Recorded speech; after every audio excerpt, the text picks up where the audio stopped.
Okay, so just to let you guys know, I've already primed the skin. I used this one by Nip and Fab. This is the Viper Venom Micro Blur Fix. And I also did a little bit of colour correction using this one by Ben Nye. Okay, so this is literally the first time I'm actually wearing it all over the face. I only got colour matched in store, that's about it. So it's got a little seal still. So the shade I'm in is in Tan Deep Sand, and it looked pretty good in store. Okay, so today I'm going to be doing half brush, half sponge, just because everyone does their makeup differently. Now, I don't know if you guys can see this, but this foundation is a little bit darker. That's okay, because that's what I wanted, because it's only spring here in Australia at the moment, and I know that I'm going to get quite tanned. So this formula is kind of like a creamy mousse consistency. Definitely getting medium coverage already using the brush. Blends really well with the buffing brush. I don't really see any streak marks. I'm pretty impressed. That was a tiny blob of foundation, and that's pretty much covered pretty well. And that's pretty good. I'm pretty happy with the coverage. Now let's see how it looks like with just using a sponge. Okay, damp sponge. Just going to push this into the skin. Wow, that is coverage, guys. That is impressive coverage. I think with the sponge, I'm getting a little bit more coverage than I did with the brush, which is quite odd because usually with foundations, it's the other way around with a sponge. But maybe because it's a cream consistency. This is impressive. Okay, so this is how one layer looks like on the skin. And with the sponge, honestly, it looks like pretty much medium full coverage, whereas this one with the brush side, it kind of just looks medium coverage. And I tried to make sure that I use the same amount of product, so roughly a pea size on each side. Pretty good, and I don't see any bunching up yet, which is usually what happens when I wear full coverage foundations around the forehead. But yeah, it's pretty good, and I don't really see it emphasizing the textural issues of my skin too much. But let's add a little bit more foundation, like with this side especially, just to kind of match this one. Okay, so that's 2 layers on this side, and it's just caught up in terms of coverage here. Like I can still see a little bit of my acne mark here, so I might just dab a little bit more foundation. So I'm definitely going for cake face today. I'm just so surprised at the coverage with the sponge. I think it's because it's just pushing it into the skin.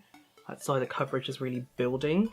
Whereas a liquid foundation would get absorbed a bit into the sponge and mixing with the water, but this one doesn't seem like it's mixing at all. Okay, now I'm going to test out this foundation with a liquid creamy type concealer as well. This one is by Maybelline. Let's just see how well it mixes in together, and then I'm going to set it with some powder. I've seen so many other YouTubers use this foundation and rave about it, but I've never really been interested in trying it. The only reason I got it was because they ran out of my shade in the Makeup Forever Ultra HD foundation. And the girl that was colour matching me said that this would be a good alternative.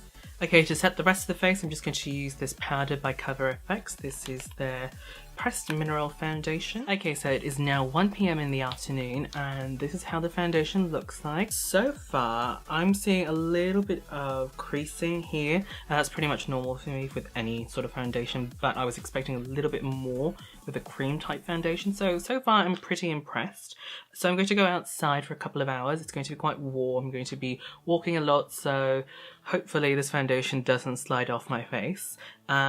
So I'll check back with you guys when Hey guys, so it is now 8 PM in the evening, and I have just blotted my face. I just used a tissue, and that's pretty much all the product that came off. So I think this is pretty minimal compared to many foundations I've tried in the market. This is pretty good. Okay, let's first talk about the packaging. I love the packaging. I love the fact that it's a squeezy tube, so you can definitely get all the product out. I love the cap, the screw top. I love the bamboo or wood accents to it. Claims on the back, it says it's 12-hour makeup, oil-free makeup. In terms of it lasting for 12 hours, I don't know. I've only worn it for 7 hours, but overall, I think it looks good. And honestly, from my experience, a foundation that's lasted this long should last pretty well throughout the rest of the evening.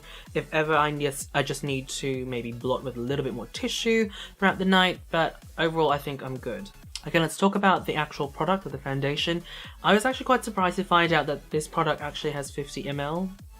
That's a lot, guys. So compared to many foundations out in the market, this is actually quite cheap compared to, let's say, I don't know, like Stila or Makeup Forever, because most of those foundations here in Australia run for anywhere from 60 to 70, and NARS runs up to 80, and most of those foundations only come in 30 mils, so you're getting more value for your money for this.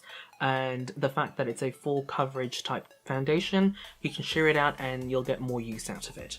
So the actual formula itself, it is a nice creamy mousse foundation, and I do like that consistency. Unfortunately, most brands that do that kind of consistency tend to fail in the oil control department. Like I tend to look very shiny, really oily, and you know, like my makeup slid off by the end of the day.